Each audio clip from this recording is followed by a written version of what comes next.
तुम्हाला सध्या सगळ्यांना माहिती आहे की महायुतीचं सरकार एकनाथराव शिंदे, देवेंद्र फडणवीस आणि मी आम्ही मुख्यमंत्री उपमुख्यमंत्री म्हणून काम करतोय आणि 3 पक्षाचं आणि काही मित्र पक्षांचं सरकार मिळून आम्ही चालवतोय। पण सध्या वाचाळवीरांची संख्या वाढलेली आहे आणि प्रश्न अनेक आहेत। मी नेहमी तुम्हालाही सांगत आलेलो आहे कारण माझा या शहराशी अनेक वर्षाचा संबंध आहे किंवा जे मूलभूत प्रश्न आहेत जे खऱ्या अर्थाने विचारले गेले पाहिजेत आणि त्याची उत्तरं पण आम्ही सरकारमध्ये काम करणारे कार्यकर्ते म्हणून किंवा पदाधिकारी म्हणून दिले पाहिजेत। कायदा सुव्यवस्थेचे प्रश्न आहेत, सध्या आरक्षणाच्या संदर्भातले काही प्रश्न निर्माण झालेले आहेत, त्याच्याबद्दल स्वतः मुख्यमंत्री आम्ही सगळेजण सातत्याने मार्ग काढण्याचा प्रयत्न करतोय। त्यामध्ये कायदा सुव्यवस्थेच्या बद्दल आता काल पण एक घटना पुण्यामध्ये घडलेली होती, परंतु ताबडतोब पोलिसांनी जे कोणी त्याच्यामध्ये दोषी होते त्याच्यातल्या अनेकांना पकडलेले। आज 2-3 तासापूर्वी पत्रकार परिषद पण पोलीस ऑफिसरनी घेतली आणि त्याच्याबद्दलची सगळी वस्तुस्थिती त्या ठिकाणी सांगितली, कोण काय कशा पद्धतीने झालेलं आहे आणि पुढचा तपास तर त्या ठिकाणी चाललेलाच आहे। माझं सतत मी पालकमंत्री आता असल्यामुळं आणि एकंदरीतच पुणे, पिंपरी चिंचवड, पुणे जिल्हा हा आपला जिल्हा असल्यामुळं महाराष्ट्रात तर आम्हाला लक्ष द्यावंच लागतं, ते आमचं काम आहे, ते आमचं कर्तव्य आहे। परंतु त्याच्यामध्ये दोन्ही शहराला आणि पुण्याला पण जिल्ह्याला पण कुठं विकासाच्या बाबतीमध्ये कुठले प्रश्न पाठीमागं पडू नये। मग मेट्रोचा प्रश्न असेल, आता आपलं निगडीपर्यंतचं मेट्रोचं काम स्टेशन वगैरे ते मंजूर झालंय, तिथं एक स्टेशन अण्णा बनसोडेंना पाहिजे होतं, म्हणजे नागरिकांची मागणी होती, लोकप्रतिनिधी या नात्याने त्यानं मला केली होती, ती पण आम्ही दूर करतोय। बाकीचे पण कामं चाललेली आहेत आणि अजून कुठं कुठं आपल्याला मेट्रो पुढं नेता येईल त्याही बद्दलचं आम्ही नियोजन केलेलं आहे। तिकडं चांदणी चौकात, तिकडं कात्रजपर्यंत, इकडच्या बाजूला हडपसरपर्यंत अशा आहे आणि त्याचं जंक्शन साधारण शिवाजीनगर म्हणजे आपलं कोर्ट आहे तिथं सेशन कोर्टच्या ठिकाणी आहे। कारण आपल्या बऱ्याचशा मेट्रो जी निगडीवरून स्वारगेटला जाणार आहे, आता पिंपरीवरून जाते, ती पण तिथलं मधलं जंक्शन तेच येतं। हिंजवडी टू शिवाजीनगर तिथं पण सुरुवात तशीच होती, ती टाटा कंपनीला आपण काम दिलेलं आहे। अशा प्रकारे मेट्रोची कामं चाललेली। मध्ये कारण नसताना कधी कधी काय होतं, काही राजकीय कार्यकर्ते त्यांचे प्रवक्ते कधी माहिती न घेता परस्पर काही पण बोलतात। उदाहरणार्थ मध्ये सांगितलं की मेट्रोच्या बाबतीमध्ये नागपूरला निधी मिळाला, मुंबईला निधी मिळाला, पण पुण्याला निधी मिळाला नाही। दादांत खोटी बातमी होती। आता नितीन करीर चीफ सेक्रेटरी आहेत आणि मी सतत हा निधी देत असताना तो नागपूरचा असो, मुंबईचा असो, पुण्याचा, पिंपरी चिंचवडचा असो, तो गेला पाहिजे। सेंट्रल गव्हर्नमेंटचे 20% आपले 20%, 10% कॉर्पोरेशनचे आणि 50% वित्तीय संस्थांचे, असा तो प्रोजेक्ट आहे। थोडासा प्रोजेक्ट लांबलाय, परंतु अगदी महत्त्वाच्या रस्त्यातनं जात असल्यामुळं अडचणी येतात। मध्ये 2 वर्ष तुम्ही सगळ्यांनी बघितलं, करोनाचा काळ होता, तेव्हाही बरंचसं लेबर हे त्या बाबतीतनं निघून गेलेलं होतं। अशा प्रकारची ती परिस्थिती होती, परंतु त्याला आता पुन्हा हर्डीकरांना ती जबाबदारी दिली, पूर्वी दीक्षितांच्यावर होती आणि त्या कामाला आम्ही लोकांनी गती दिलेली आहे। परवा पुणे नाशिक ह्याही जमिनी जिथनं रेल्वे लाईन जाणार आहे त्या जमिनी पहिल्या ताब्यात घ्याव्या लागतात, तेही काम सुरू केलेलं आहे। रिंग रोड आपण पुणे पिंपरी चिंचवडला 2 रिंग रोड करतो, एक आउटर आणि एक इनर। तर आउटरच्या बद्दलचं काम रस्ते विकास महामंडळाला दिलेलं आहे, ते काम आपलं गतीनं म्हणजे जमिनी ताब्यामध्ये घेण्याचं बरंचसं काम झालेलं आहे। योग्य मोबदला देण्याचा प्रयत्न केलेला आहे आणि ते ताब्यात आल्यानंतर त्याचे साधारण वेगवेगळ्या टेंडर 8-10 त्या एकंदरीत 170 का काहीतरी किलोमीटर आहे. त्याच्यामुळे त्या तुम्ही जो मुद्दा उपस्थित केला तो शेखर सिंगला सांगून मी निश्चितपणे त्याच्यातनं मार्ग काढण्याचा प्रयत्न करीन.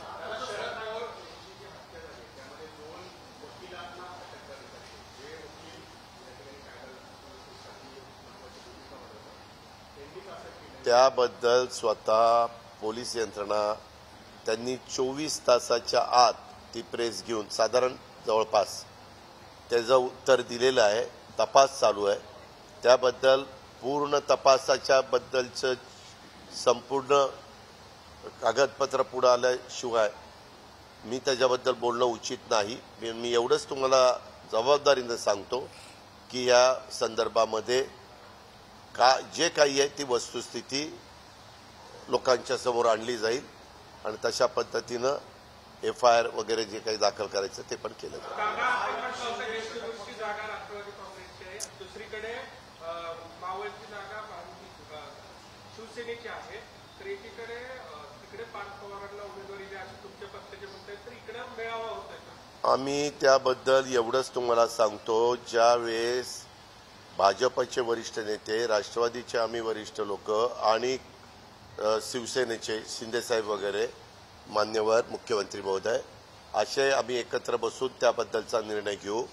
वेगवेगळे कार्यकर्ते वेगवेगळे सहकारी आपापल्या परीनं भूमिका मांडत असतात, परंतु आता महायुती म्हणून आम्ही ह्या निवडणुकीला लोकसभेला सामोरं जाणार आहोत आणि त्यावेळेस महायुतीच्या जास्तीत जास्त जागा निवडून आणण्याचा आमचा प्रयत्न राहणार.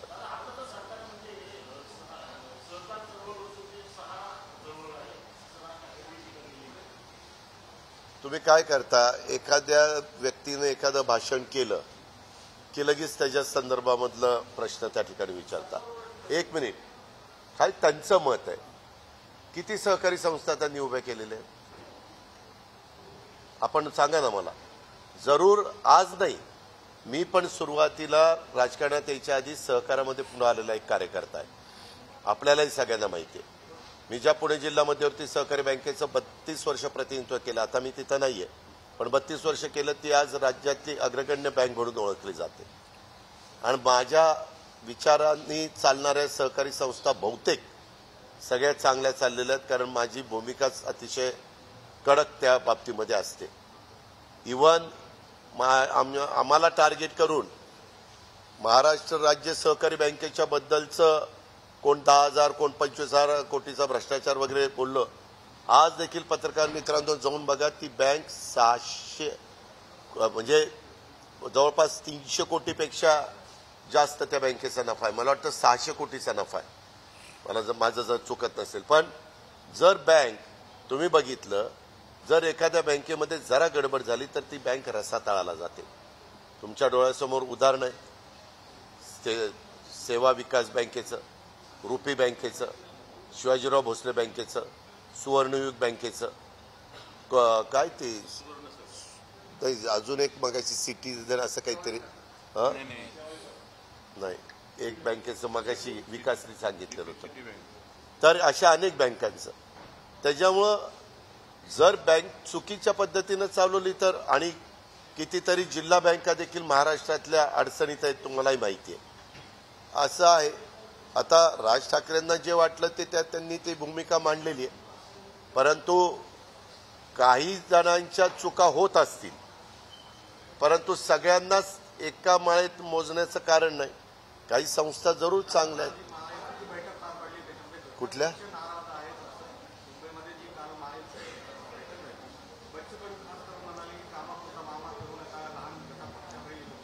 त्याच्यामध्ये मी पण पेपरला ती बातमी वाचलेली आहे.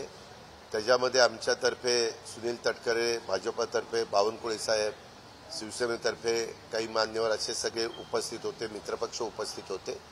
त्यांनी त्यांची भूमिका मांडलेली आहे.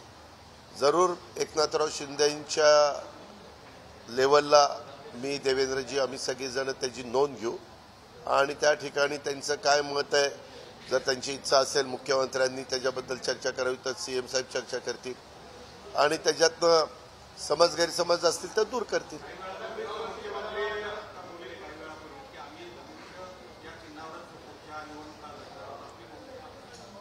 अहो त्यांना त्यांचं चिन्ह धनुष्यबाणच आहे ना, पक्ष शिवसेनाच आहे ना. कोणाच्या बद्दल? आमचा चिन्हाचं इलेक्शन कमिशनच्या पुढं मॅटर होती. आम्ही आमची भूमिका मांडली, इतरांनी त्यांची भूमिका मांडली आणि त्याच्यातनं इलेक्शन कमिशन काय तो निर्णय देतील. तो निर्णय दिल्यानंतर आम्ही त्याबद्दलचं पुढची जे काही लाईन ऑफ ऍक्शन घ्यायची ती घेऊ. एकाने विचारा ना.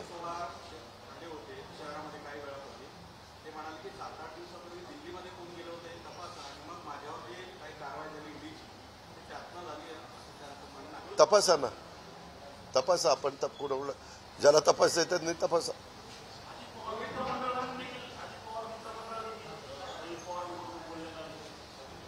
अजित पवार मित्रमंडळ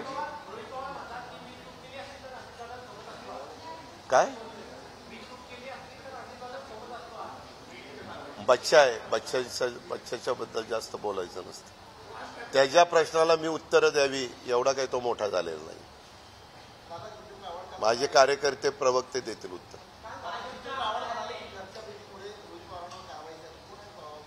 हो का? हे जे काही तुम्हाला सगळ्यांना माहिती आहे, मागे माझ्या पण 22 ठिकाणी कारवाई झालेली आपल्याला आठवतंय का? शेवटी जर चौकशी करण्याचा अधिकार स्वायत्तता देऊन ज्या संस्थांना असतो, संस्थांचं काम करत असतात. जर तथ्य असेल तर बाहेर येतं, तथ्य नसेल तर चौकशी होऊन जाते. आजच नाही, तुम्ही काय करता, असं अनेक चौकशा करणाऱ्या राज्य पातळीवरच्या संस्था, केंद्र पातळीवरच्या संस्था आपापलं काम करत असतात. पण मीडिया ठराविक गोष्टी घडल्या तर त्याला प्रसिद्धी देतं. अशा गेल्या वर्षभरात तर खूप जणांच्या चौकशा चाललेल्या आहेत.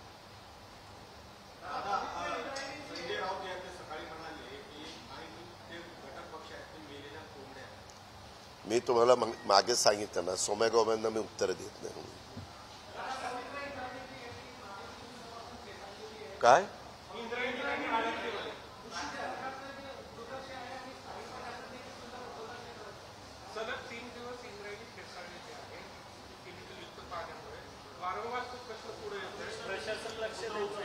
त्याच्या संदर्भामध्ये पोल्युशन बोर्डाने लक्ष दिलं पाहिजे. पोल्युशन बोर्डाच्या चेअरमनला सांगतो किंवा जे सेक्रेटरी असतील त्यांना की